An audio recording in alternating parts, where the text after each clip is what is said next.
All right, so the next learning target is going to be being able to solve for kinetic or potential energy. This one's a very introductory learning target to the equations that we use to solve for different types of energy. So again, these are the only 3 equations that you're getting. Obviously, there's different types of kinetic and even more types of potential energy as well, but these are the only ones that we're going to be using.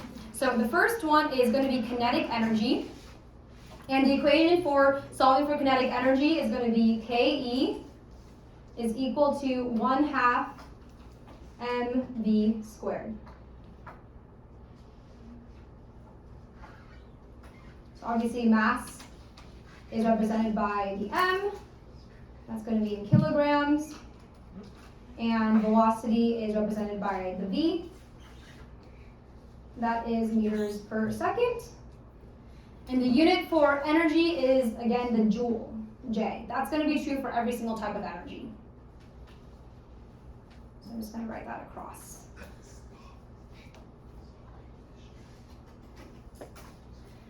As you can see here, the 2 things that really impact kinetic energy are mass and velocity. So the greater the mass of an object, the more kinetic energy the object is going to have. The greater the velocity an object has, the greater the kinetic energy the object has as well. The velocity impacts it more because it is a squared relationship, since in the equation velocity is squared. Let's move on to gravitational potential energy. So the key word with gravitational potential energy was height, and we'll see it in the equation. Equation for gravitational potential energy is PEG is equal to mgh. Mass, again represented by the m. So m equals mass in kilograms. G is going to be acceleration due to gravity. I'm actually going to write Fg, force of gravity. And that is equal to, in our class, 9.8 meters per second. And then h is height.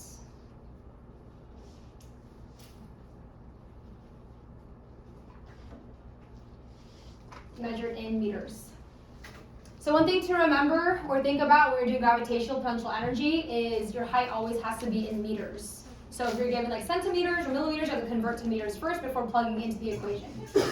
All right, so the last equation that we have here for energy is the elastic potential energy equation. That's going to be PEE, elastic potential energy, is equal to 1/2 kx squared. K is a spring constant.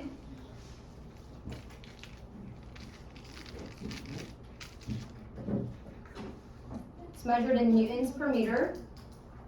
And then x is a displacement.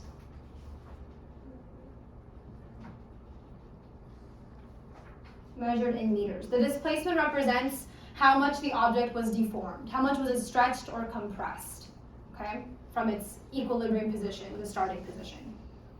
So those are the 3 equations that we're going to be using to solve the problems.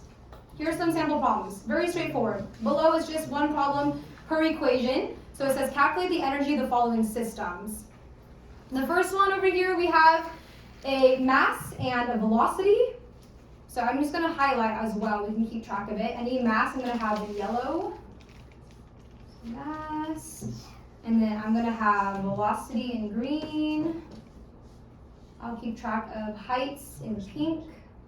And then we'll have spring constant in orange and displacement in blue, just so we can identify those pieces of information as we solve the problem. So I'm reading this problem. It says a roller coaster cart, I see 500 kilograms, that's a mass, is traveling at 35 meters per second. There's the velocity. So because I see a velocity, I know I'm solving for kinetic energy. So my equation is just going to be Ke is equal to 1/2 mv squared. It's going to be 1/2 times the mass, 500, times the velocity, 35, quantity squared. So if you plug that in, you're going to get the answer of 306,250 joules. So it's not too bad to solve for just individual types of energy. Here's the next one. So we have, again, a roller coaster cart, same mass, and the key word that we see here is height. height of 80 meters. When you hear height, you immediately think gravitational potential energy. So let's set up the equation. PEG, gravitational potential energy, is equal to mass times gravity times height, or acceleration due to gravity, times height. Mass again is 500. Acceleration due to gravity is 9.8, and the height is 80. So you just plug that into your calculator. And the answer for this one would be 392,000 joules. Last one over here, we have a spring, and we see we have a K value, and the K value is the spring constant. And we see the word compress, which should immediately get you thinking about elastic potential energy, and the compression is 0.15 meters. All right, so when you see compression, again, you think elastic potential energy. That's going to be PEE is equal to 1/2 kx squared. And do 1/2 times k is the spring constant, 50, times 0.15 quantity squared. And then you just plug it into your calculator. And the answer for this one is 0.5625 joules. And that's it. Those are the 3 equations that we'll be using to solve other more complex problems in energy.